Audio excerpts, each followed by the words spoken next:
نیوزیلینډ کې 15 ستر کرکټ لوبغاړي یا ګراونډونه وپېژنئ. مهرباني وکړئ هر څه نه مخکې زموږ یوټیوب چینل درسره سبسکرایب کړئ. لوګار کرک انفو صفحه تل ستاسو شوپر کې ده. نیوزیلینډ کرکټ ملي لوبډله چې د کرکټ په نړۍ کې 15مه لوبډله ده چې د ټیسټ کرکټ باندې پیل وکړ. دغه لوبډله په 1930 کال کې ټیسټ کرکټ پیل کړ. نیوزیلینډ کرکټ ټیم خپله لومړۍ ټیسټ لوبه په 1930 کال کې د انګلستان کرکټ ټیم پر وړاندې پیل کړه. دا لوبه په کرایسټ چرچ کې ترسره شوه، خو په دې مقاله کې موږ د نیوزیلینډ د کرکټ د تاریخ په تړاو نه غږیږو، بلکې د دغه هېواد د کرکټ په لوبغاړو غږیږو چې کوم لوبغاړي په نیوزیلینډ کې تر ټولو ستر کرکټ میدانونه یا لوبغاړي دي او د څو تنو ځای پر ځای کولو ظرفیت لري. دا او دې ته ورته نورې پوښتنې په دغه مقاله کې په دوام سره ځواب کولی شو.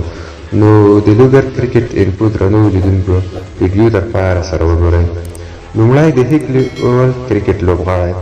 په نیوزیلینډ کې د کرکټ لوبغاړي له منځه تر ټولو ستر کرکټ لوبغاړی د هیکلي اول کرکټ لوبغاړی دی. دا کرکټ لوبغاړی په نیوزیلینډ کې تر ټولو ستر او غټ لوبغاړی یا ګراونډ بلل کېږي. دغه میدان په 1851 کال کې جوړ شو او د سیالیو ترسره کولو لپاره چمتو شو. ویل کېږي په دغه لوبغاړي کې نږدې 18,000 تماشچیان د یوې لوبې یا سیالۍ په جریان کې ځای پر ځای کېدلی شي. په دغه کرکټ لوبغاړي کې د نیوزیلینډ برینډم مکالم په ټیسټ لوبو کې تر ټولو ګرانډۍ سلیزه هم ثبت کړې ده. دوهم د سیډن پارک لوبغاړی. دا لوبغاړی په نیوزیلینډ کې دوهم ستر کرکټ ګراونډ دی. یاد لوبغاړی په 1950 کال کې جوړ شو. دا میدان د نیوزیلینډ په هیلمټ کې موقعیت لري. په دغه لوبغاړي کې د یوې لوبې په جریان کې شاوخوا 10,000 تنه ځای په ځای کېدلی شي. په دغه کرکټ لوبغاړي باندې لومړۍ ټیسټ لوبه په 1991 کال کې د نیوزیلینډ او سریلانکا ترمنځ ترسره شوه چې په دواړو لوبډلو یې ښه وځلېدې او سریز مساوي پای ته ورسېد. دریم ریس ریزو کرکټ لوبغاړی. په نیوزیلینډ کې د ریس ریزو کرکټ لوبغاړی تر ټولو پخوانی یا زوړ کرکټ ګراونډ یا میدان بلل کېږي. دا لوبغاړی په 1866 کال کې جوړ شوی دی. په دغه لوبغاړي کې د یوې لوبې په جریان کې 11,600 تماشچیان ځای پر ځای کېدلی شي.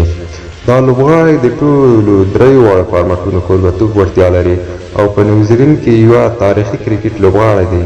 دلته لومړۍ نړیواله ټیسټ لوبه په 1930 کال کې ترسره شوه چې دا لوبه د نیوزیلینډ او انګلستان ترمنځ ترسره شوه. څلورم د ډان پارک کرکټ لوبغاړی. په نیوزیلینډ کې دغه لوبغاړی د ډان پارک کرکټ میدان په 1955 کال کې د ویسټ انډیز پر وړاندې د نیوزیلینډ لومړۍ ټیسټ بریا ترلاسه کولو لپاره مشهور دی. په نیوزیلینډ کې د کرکټ یو مشهور لوبغاړی اډان پارک چې په 1900 کال کې تاسیس شوی دی او 40,000 لیدونکو یا نندارچیانو د ناستې ظرفیت لري. پنځم د ویسټپیک کرکټ لوبغاړی. دا لوبغاړی په 1909 کال کې تاسیس شوی او د نیوزیلینډ یو له سترو لوبغاړو څخه یادېږي. دغه لوبغاړي کې په یو وخت کې 4,500 نندارچیان ځای پر ځای کېدلی شي. جالبه خو دا ده چې له دغه لوبغاړو څخه یو له کرکټ سربیره د فوټبال او رګبي سیالیو لپاره هم کار اخیستل کېږي او وخت ناوخت دغه سیالیو کوربهتوب کوي. په نیوزیلینډ کې د ویسټپیک کرکټ میدان لومړۍ ټیسټ لوبه په دسمبر میاشت کې ترسره شوه. دا لوبه د نیوزیلینډ او سریلانکا ترمنځ ترسره شوه او لومړۍ یو ورځنۍ لوبه پکې 21 کاله وړاندې ترسره شوه.